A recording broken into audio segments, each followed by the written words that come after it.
Culture pour emporter, eh bien, on démarre la saison en grand. On se retrouve à la première de Cavalia et ce soir, nous allons avoir l'occasion de voir, bien entendu, toutes sortes d'images complètement magiques, féeriques de l'événement, mais en plus, nous allons pouvoir aller dans les coulisses et déjà, nous sommes dans les coulisses avec les chevaux, mais nous allons également parler à ceux qui font de ce spectacle tout un événement. Il s'agit des cavaliers. Mesdames et messieurs, les écuries.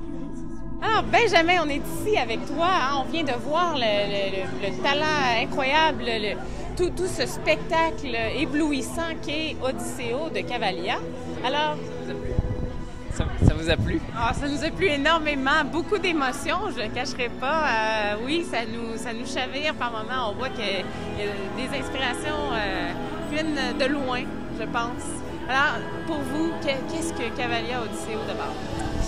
Je pense qu'Odysséo, c'est d'abord la rencontre entre plusieurs hommes de nationalités différentes, d'ethnies différentes, 13 en tout, et de 70 chevaux.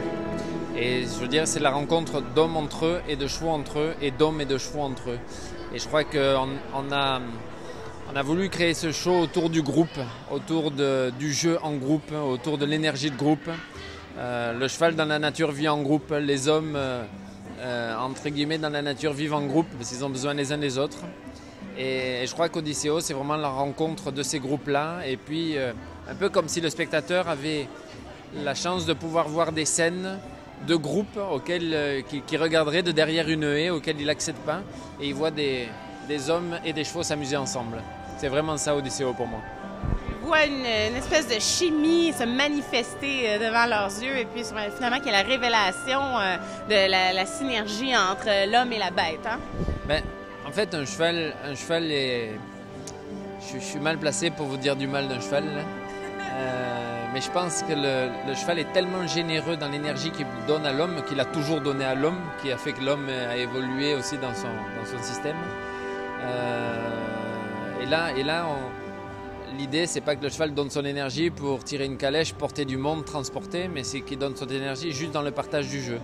Et à partir de là, cette synergie, cette énergie, on voit des gens s'amuser, on voit des chevaux s'amuser, et puis doucement, cette énergie devient de plus en plus importante, et le cheval est une bombe d'énergie. Donc pour moi, c'est un déferlement d'énergie un peu sur le stage, et c'est un partage au milieu de la nature d'énergie vivante.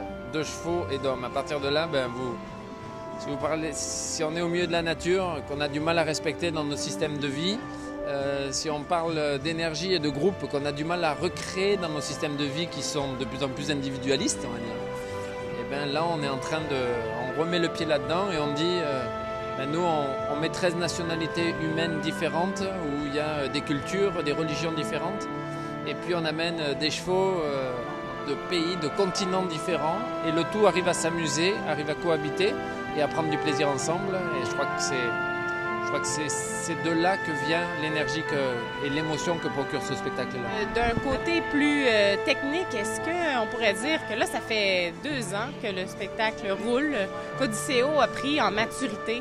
Alors, quelle serait votre opinion face au début? Puis comment est-ce que pour vous, le show a évolué? Je crois, vous savez, quand on a sorti Odysséo de la création, c'est un peu comme une naissance d'un enfant. Et un enfant, quand vous le voyez au début dans un couffin, tout le monde va au-dessus du couffin et dit « Ah, il est joli hein !» Mais en fait, un enfant qui vient de naître a les yeux fermés, il ne s'exprime pas. Et puis, dans les premiers mois, il commence à ouvrir les yeux, et puis à bouger, et puis à s'exprimer, à faire des sons. Et puis 2 ans après, il marche et il parle. Et je crois que Odysséo a fait exactement le même chemin. Il est sorti, on voyait des choses apparaître, on commençait à sentir un peu d'énergie. Et puis ce groupe a explosé. Et puis maintenant, c'est un enfant qui marche et qui parle. On sent l'évolution. Je pense que vous avez maîtrisé quelque chose.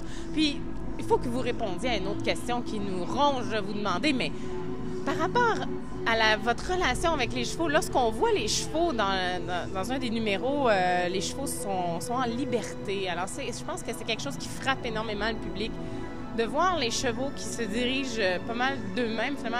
Alors, par rapport à l'éducation, qu'est-ce que vous pourriez nous raconter un peu comment ça fonctionne pour que ces chevaux-là puissent obéir comme ça? Sont plusieurs quand même. C'est du temps passé. On n'imagine pas le temps qu'il y a et qu'on passe avec les chevaux toute la journée pour réussir à un moment donné à livrer un moment d'équilibre, de relation. Et parfois, cet équilibre est instable dans un sens comme dans l'autre, dans les propositions que vont faire les chevaux. Comme à des moments, il y a des faiblesses et puis il y a des petites choses qui apparaissent et on laisse ça vivre justement pour ne pas présenter quelque chose d'aseptisé, d'accord, dans la relation où la personne serait là et dirait oui, oui, oui chef, oui chef, oui chef, oui chef. C'est pas ça l'idée, c'est de dire ok, on a une discussion, je suis d'accord, je suis pas d'accord, ça me plaît pas, on va s'expliquer. Et c'est cette explication dans la relation qu'on va présenter au public et à un moment donné, il y a un cheval qui va pas faire et à la fin ça finit toujours par s'ordonner. C'est comme si ok, on n'est pas d'accord, on va échanger. Mais on va trouver un point d'entente et dans tous les cas, on va faire ça en se respectant et dans le plaisir. Et c'est comme ça, en passant des heures et des heures avec nos chevaux, qu'on arrive à bâtir ces équilibres avec beaucoup de chevaux et beaucoup de personnes sur des stages qui sont aussi grands que ça. C'est vrai, c'est toute une œuvre d'art, mais pour parler un peu des déséquilibres aussi, qu'est-ce que vous faites lorsque vous voyez, vous pouvez percevoir qu'il y a un possible danger ou il y a des moments quand même, on s'entend, hein, ce sont de bonnes bêtes, elles sont quand même assez dominantes, ça peut être dangereux par moment. Alors qu'est-ce que vous faites, quelles sont les mesures pour prévenir le danger? Moi, la plus grande des sécurités avec les chevaux, c'est d'avoir des hommes autour d'eux qui soient hyper sereins, hyper relax. Ça n'empêche pas l'énergie, ça n'empêche pas le jeu, mais il faut jouer en étant très posé, il faut jouer en étant très conscient. Et c'est comme ça qu'on arrive à prévenir les accidents et c'est comme ça qu'on arrive à faire que les chevaux sont nos alliés à l'intérieur de la sécurité en présentant un spectacle comme ça tous les soirs. Puis pour terminer, peut-être nous dire où est-ce que vous voyez le spectacle, le show dans quelques années encore. Qu'est-ce que vous aimeriez? Il y a peut-être un numéro, il y a peut-être quelque chose à laquelle vous avez pensé, vous dites « Ah, ça, il faut vraiment qu'on exploite ça. » Qu'est-ce que vite fait comme ça? Qu'est-ce qui vous vient en tête? Vous savez, c'est des histoires entre des hommes et des chevaux et puis la relation, si elle évolue pas, elle s'éteint. Donc dans 2 ans, je pense que ce spectacle-là sera encore plus accompli. Et on aura exploré encore d'autres choses parce qu'on veut le garder vivant. Ce sont des millions de petits détails mis les uns à la suite des autres entre la technique, l'éducation des chevaux, les hommes, la préparation de l'ensemble, la musique, etc. Et c'est en mettant cette alchimie-là et toujours en la retravaillant et en la remodifiant qu'on arrive à un moment donné à faire qu'il y ait des choses qui se passent et que ça aille vous toucher et que dans la relation aux chevaux ça passe plus facile et que ça soit plus confortable pour tout le monde. Et surtout pour la personne qui s'assoit et qui vient passer 2 heures de bonheur.